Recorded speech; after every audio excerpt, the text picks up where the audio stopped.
Hello friends, this is Avinash Bhaskar Chate, motivational speaker, corporate trainer and author. Recently मैंने एक book launch की थी, the winning edge, champions mindset, यानी champion के DNA को समझने की कोशिश की थी। 2 साल की कड़ी मेहनत के बाद फाइनली ये बुक मैं लॉन्च कर पाया था। बुक लिखने का मकसद बहुत सिंपल था दोस्तों। जितने भी वर्किंग प्रोफेशनल से मैं मिला हूँ वो हमेशा एक प्रॉब्लम से घिरे हुए होते हैं। उन्हें एक तो सेंस ऑफ ग्रोथ नहीं दिखता है, यानी लाइफ में वो काम तो कर रहे हैं, जॉब तो कर रहे हैं, लेकिन सेंस ऑफ ग्रोथ नहीं है, वो जॉब सेटिस्फैक्शन नहीं होता है। अलग अलग प्रकार के प्रॉब्लम्स होते हैं, फाइनेंशियल प्रॉब्लम्स होते हैं, ईएमआई का टेंशन होता है, बॉस के साथ अच्छा रिलेशन नहीं होता है, अपने कलीग्स के साथ रिलेशन ठीक तरीके से नहीं बना पाते हैं, क्लाइंट्स के साथ रिलेशन ना होने की वजह से सेल्स भी नहीं कर पाते हैं, टारगेट पूरा नहीं कर पाते हैं, ऑफिस तो जाते हैं लेकिन प्रोडक्टिविटी सही तरीके से नाप नहीं पाते हैं, प्रोडक्टिव नहीं बन पाते ऑफिस में, लिहाजा ग्रोथ नहीं ले पाते हैं और लाइफ में स्टक हो जाते हैं और नेक्स्ट लेवल पर नहीं जा पाते हैं। जहाँ पे भी आप स्टक हो वहाँ से आपको बाहर निकालने के लिए इस बुक को मैंने स्टडी किया था, इस बुक के ऊपर मैंने रिसर्च किया था, इसके ऊपर काम किया था एंड फाइनली फरवरी 2020 में इसको मैंने पब्लिश किया। स्पेशली देखा जाए तो ये वर्किंग प्रोफेशनल्स के लिए ये बुक बना हुआ है, लेकिन अगर आप एक स्टूडेंट है, अगर आप एक हाउसवाइफ है या फिर एंटरप्रेन्योर है तो आपके लिए भी ये किताब, ये बुक आपके लिए भी बहुत बेनिफिशियल हो सकती है। तो बुक में अलग अलग सेक्शंस से मैंने एक्सप्लेन करने की कोशिश की है कि कैसे आप आपकी प्रोडक्टिविटी बढ़ा सकते हैं, कैसे आप आपका इमोशनल मैनेजमेंट सुधार सकते हैं, कैसे आप फाइनेंशियल प्रॉब्लम से बाहर निकल सकते हैं, और इन सारे चीज़ों को, इन सारे टूल्स को इकट्ठा करके कुछ इम्प्लीमेंटेशन टूल दिए हैं, उसको यूज़ करके आप लाइफ में आगे बढ़ सकते हैं। तो चलिए, आज का जो वीडियो है ये बुक का छोटा सा स्निपेट है।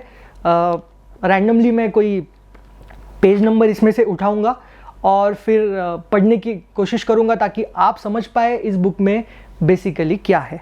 तो चलिए, सबसे पहले लेते हैं पेज नंबर 41 लेते हैं। 41 पेज नंबर पे क्या दिया है देखते हैं। चलिए रैंडमली चलते हैं। ओके, तो 41 पेज पे जैसे आप देख सकते हैं, द चैंपियंस सनडायल यानी टाइम मैनेजमेंट के ऊपर एक चैप्टर दिया हुआ है। अगर देखा जाए बुक का तो ये सेक्शन, फर्स्ट सेक्शन में ये आता है। Time management basically mastery tool है, कैसे आप आपके ऑफिस में जाकर उतने ही समय में प्रोडक्टिव बन सकते हैं। प्रोडक्टिव बनने से क्या होगा, आपके रिजल्ट्स आपको दिखने लगेंगे।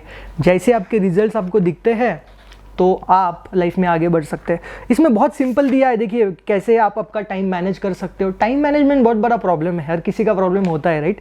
तो इसमें बताने का प्रयास किया है कैसे अनअवॉइडेबल टास्क होते हैं, कैसे फ्री टाइम होता है, कैसे टोटल टाइम होता है। सबसे इम्पॉर्टेंट मैंने यहाँ पे डिस्कस किया है कि आपको आपके समय को सबसे पहले रिकॉर्ड करना होगा। देखिए, सुबह 8 बजे से अगर आप उठते हो, आपका काम करने का जो वर्किंग आवर्स है वो 8 बजे से अगर शुरू होता है तो 8 से लेकर 10 बजे तक आपने क्या काम किया उसको रिकॉर्ड करना है, फिर 10 से 12 आपको रिकॉर्ड करना है। इस तरीके से आपको पूरा दिन रिकॉर्ड करना है। कितने दिन करना है? 6 महीने आपको रिकॉर्ड करना है, क्योंकि रिकॉर्ड करने से आपको समझ में आएगा कि एग्जैक्टली आपका समय कहाँ पे जा रहा है, आपको समझ में आ जाएगा आप एग्जैक्टली टाइम वेस्ट आपका कहाँ पे हो रहा है। तो इस प्रकार से आपको सबसे पहले तो रिकॉर्ड करना है और उसके बाद फिर मैंने कुछ टूल्स दिए, कुछ चंकिंग मेथड्स दिए यहाँ पे, कैसे आप चंक बना सकते हो टाइम के और आप इफेक्टिवली आपका टाइम मैनेज कर सकते हो, ऑफिस में प्रोडक्टिव बन सकते हो। प्रोडक्टिव बनने से क्या होगा? प्रोडक्टिव बनने से आप आपके ऑफिस में प्रमोशन पा सकते हो, आप आपके ऑफिस में ग्रोथ पा सकते हो और अल्टीमेटली आपका सैलरी उससे ही बढ़ेगा। तो आशा करता हूँ आपको वीडियो अच्छा लगा होगा।